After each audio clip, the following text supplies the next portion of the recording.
He sold a non-existent airport for $242 million, without laying a single brick, without owning any land, and the world believed him. This wasn't just a scam. This was one man rewriting the rule book of deception. What if I told you that one of the biggest financial scams in history wasn't done by a hacker in a hoodie or a rogue Wall Street trader, but by a man from Nigeria who managed to convince international bankers to invest in an airport that existed only in his imagination? This is the story of Emmanuel Nwoud, a man who pulled off one of the boldest cons the world has ever seen. Not only did he impersonate a bank executive, but he also sold a fake infrastructure project to a foreign bank and got away with it for years. In this documentary, we'll unravel how Nwoud tricked a top Brazilian bank into handing over millions, why no one questioned the deal at first, and what finally brought him down years after the scam was complete.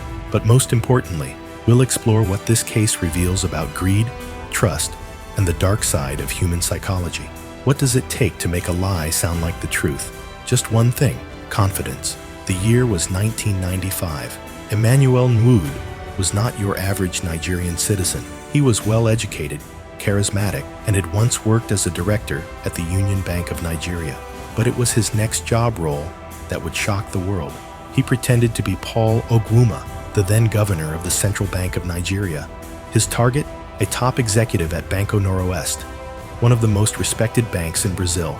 Nwoud approached the bank's director with an offer: a chance to invest in a brand new international airport in Nigeria before it was officially announced. According to Nwoud, the Nigerian government was planning to build a massive international airport in Abuja, and they needed foreign investment. He promised that if Banco Noroeste invested now, they would make an astronomical return on investment once the airport was completed.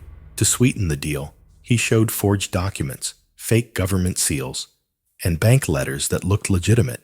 Everything checked out. And just like that, the bank transferred the first installment. But here's the kicker: there was no airport, no plan, no construction, just a master con artist spinning a perfect web of lies. What makes this story extraordinary is not just the scale of the scam, but how Nwoud manipulated one of the most secure industries in the world, using nothing but forged papers and charm. This was not a cyber attack. It wasn't brute force. It was pure psychological warfare. You'd think a $242 million transaction would raise alarms, right? But here's the truth. The more outrageous the lie, the harder it is to believe it's fake. After receiving the first transfer from Banco Noroeste, Emmanuel Nwoud didn't run. He didn't vanish. He stayed in touch, professionally, politely, and convincingly. He sent follow-up documents with detailed project timelines. He provided false updates on construction progress. He even involved accomplices, skilled forgers and insiders, who posed as government officials and financial intermediaries. Every forged letter, every fake contract bore the impeccable branding of Nigerian federal institutions. His team even created fake telephone numbers that rang through to actors posing as high-ranking Nigerian authorities. So what happened inside Banco Noroeste? The bank's senior executives, driven by greed and the fear of missing out, didn't want to question what seemed like a once-in-a-lifetime investment.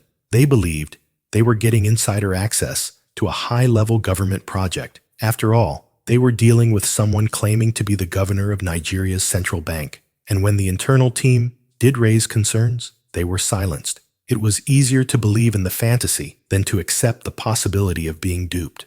Between 1995 and 1998, the bank had transferred over $191 million in direct payments, with another $51 million in attempted transfers before the scam was finally exposed. The entire fraud ran for 3 years without any serious scrutiny. This wasn't just a failure of banking security. It was a masterclass in exploiting corporate pride, greed, and blind trust in appearances. Nwoud didn't just fool individuals. He made a global institution complicit in its own downfall. He understood one simple truth: people don't question what they desperately want to believe. You can forge signatures, fake documents, and lie with a straight face, but sooner or later, the numbers always speak. By the late 1990s, Banco Noroeste had sent nearly $200 million to accounts linked to the supposed Nigerian airport deal. The transactions were buried deep within the bank's offshore operations, mostly in the Bahamas. For a while, no one asked questions. or maybe they didn't want to. But everything changed in 1999, when Banco Noroeste's parent company was preparing for a merger with another financial institution. Due diligence began, and forensic accountants started combing through the bank's books. That's when they spotted something bizarre. Hundreds of millions of dollars had been transferred to overseas accounts with no real documentation to support the investment. There were no construction updates, no physical progress reports, no audit trails, just a trail of fake paperwork leading into a financial black hole. The red flags were no longer ignorable. Investigators were called in. The Brazilian central bank launched an internal inquiry. Then came the international authorities, Interpol, the FBI, and eventually Nigeria's own anti-corruption agency, the EFCC. As the pressure mounted, the truth started surfacing, and the shockwaves hit hard. Banco Noroeste's executives, once blinded by greed and ambition, were now fighting for their careers and their reputations. The bank suffered catastrophic losses and collapsed soon after. And who was at the center of it all? A Nigerian man who didn't own a single plane, didn't build a single runway, and never laid a single brick, Emmanuel Nwood. The authorities traced the funds to multiple shell companies, offshore accounts, and laundered transactions. But Nwood had already become rich beyond belief, throwing lavish parties, buying luxury cars, and even running for political office back home. He had gone from scammer to kingpin. What finally brought down the entire empire wasn't guilt or whistleblowers. It was a routine bank audit during a merger. For years, Emmanuel Nwood had outsmarted systems, governments, and international bankers, but it was cold, hard accounting that exposed the fantasy. It proves a chilling truth. The bigger the lie, the longer it lasts, until someone checks the math. Most scammers run from the law. Emmanuel Nwood, he fought it with money, power, and political connections. In 2003, after years of investigation, authorities finally cornered the man behind one of the world's boldest scams. Emmanuel Nwood, along with several accomplices, was arrested by Nigeria's newly formed EFCC, Economic and Financial Crimes Commission. This marked one of the agency's earliest and most high-profile cases. The charges? Fraud, conspiracy, money laundering, and impersonation. But this wasn't going to be an ordinary trial. Nwood was no longer a low-profile con artist. He was extremely wealthy and politically connected. He used his fortune to hire the best lawyers money could buy, and there were widespread rumors of bribery and intimidation. Witnesses were afraid to testify. Some reportedly vanished. Judges were pressured. Court dates were delayed endlessly. For nearly 2 years, the trial barely moved forward. It became a symbol of everything wrong with Nigeria's judicial system: corruption, delay, and power games. But the EFCC refused to give up. They pushed hard, made the trial public, and called in international support to ensure justice was served. Finally, in 2005, after a long and grueling legal battle, Nwood changed his plea to guilty as part of a deal. The verdict shocked the nation. He was sentenced to 25 years in prison, and over $121 million worth of assets were ordered to be returned or forfeited, including luxury cars, mansions, bank accounts, and even private jets. And yet, it didn't end there. While in prison, Nwood reportedly continued living better than many people outside. Sources claimed he bribed prison staff, hosted parties behind bars, and maintained influence over political and criminal circles. But the most unbelievable twist? In 2016, after serving less than the full sentence, he was released. Nwood's trial wasn't just about a scam. It was a test of whether power and wealth can still override justice. And in many ways, the answer remains uncomfortable. He scammed a bank out of $242 million.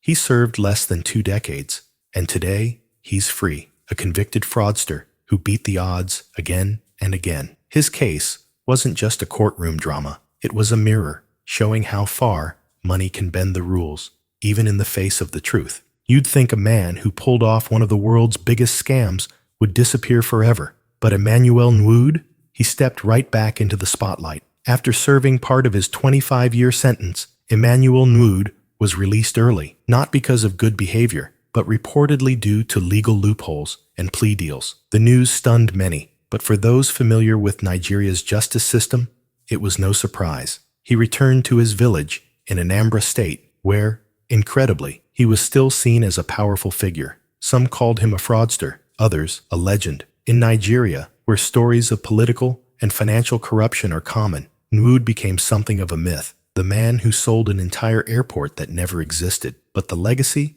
wasn't all glory. Following his release, Nguyen became entangled in a deadly land dispute, allegedly related to efforts to reclaim seized property. In 2016, he was arrested again in connection with a violent clash that left several people dead. Though he denied involvement, the incident highlighted how his name still stirred fear and controversy. Meanwhile, the $242 million he had scammed, much of it was gone. Some was recovered, cars, homes, offshore accounts, but a large portion vanished into shadowy channels, never to be found. The victims, particularly Banco Noroeste, were left devastated. The bank collapsed, its name erased from financial history, swallowed by the shame of having been duped so thoroughly. Yet Nguyen's story continued to echo across continents. He became a case study for financial institutions, law enforcement agencies, and fraud experts around the world. Universities dissected his scam in business ethics classes. Intelligence agencies used his tactics as cautionary tales.